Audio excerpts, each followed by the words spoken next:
My name is Michael McGagan. I won't skip the 70s stuff, and I have 7 children and 26 grandchildren. I was born in Boston, Massachusetts, and I live in Prince Edward Island now with my wife and 7 children and the grandchildren.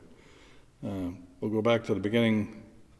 Being born in Boston, we lived in a place called Roxbury, which was called Murderer's Alley. So that kind of gives you indication it wasn't a really nice part of the neighborhood. It was a rough place. My father was a Second World War combat veteran, and he was a heavy drinker, and he was a street fighter and a barroom fighter. He could be nasty. He had a bad temper. He brought the war home with him, and it never did leave him. So I got a lot of beatings. I'd get in the street fights, and if I lost and I come home, I'd get a beating for losing. But Ma was from PEI, and she wasn't used to that. She was a farm girl. She was pretty innocent, and our lives were a shock on her a lot, and we're a wild bunch, and didn't know any better.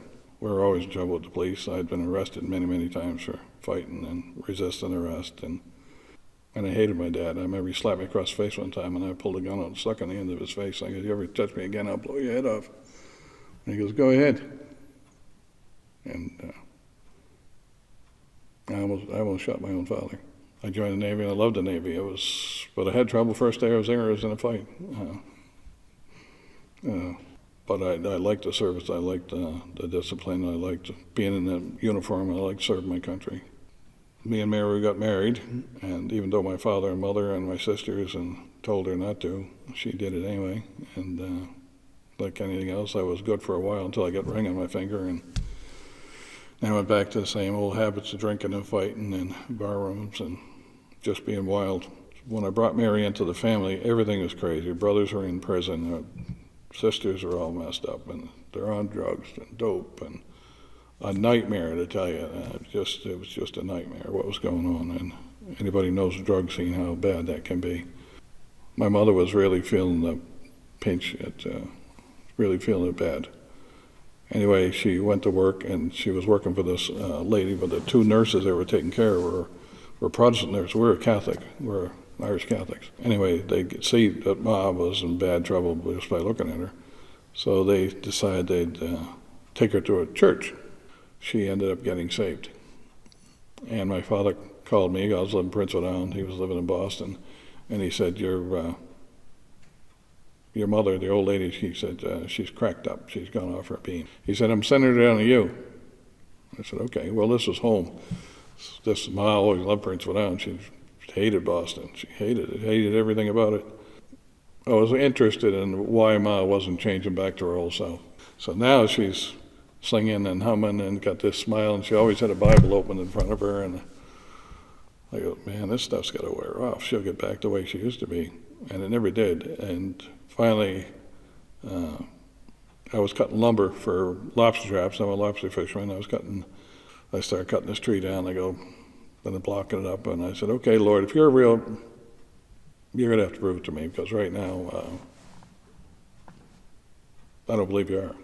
I just don't believe it. I've never seen it in my life. All I ever seen was heartache and tragedy. I had cut this 8-foot log, picked it up my shoulder, and it was snowing out, and I started walking toward the truck to put it on the back of the truck, and I slipped on this ice patch, and the log was 8 feet long, this big around.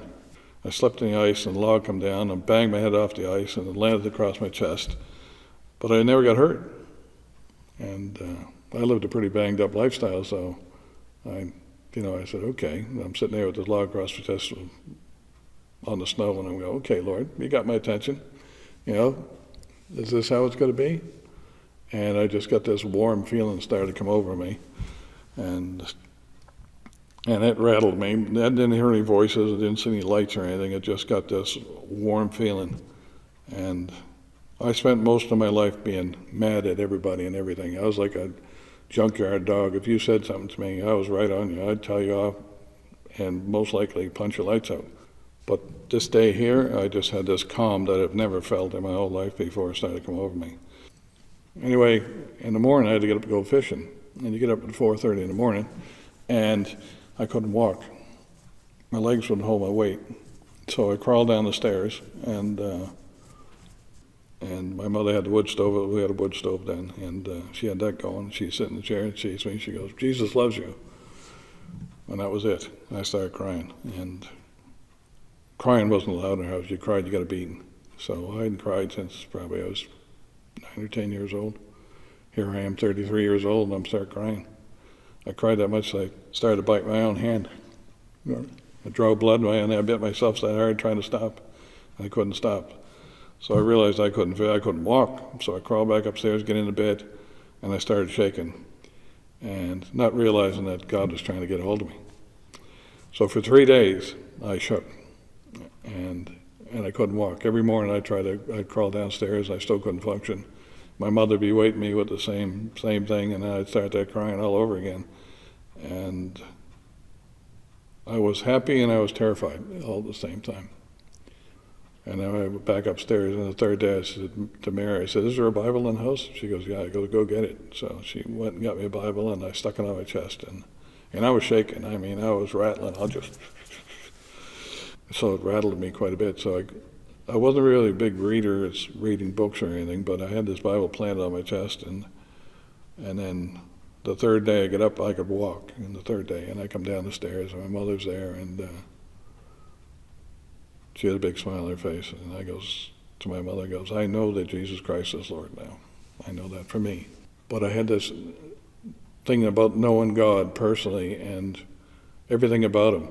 And then when I read about the signs and wonders and people's lives being changed in the Bible, I know because it happened to me.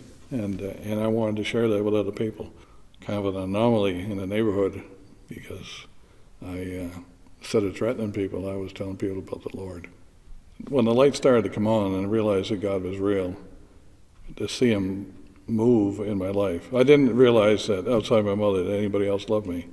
And I think that was the biggest boost for me, is to know that God, as far as all the people in the universe, that He loved me.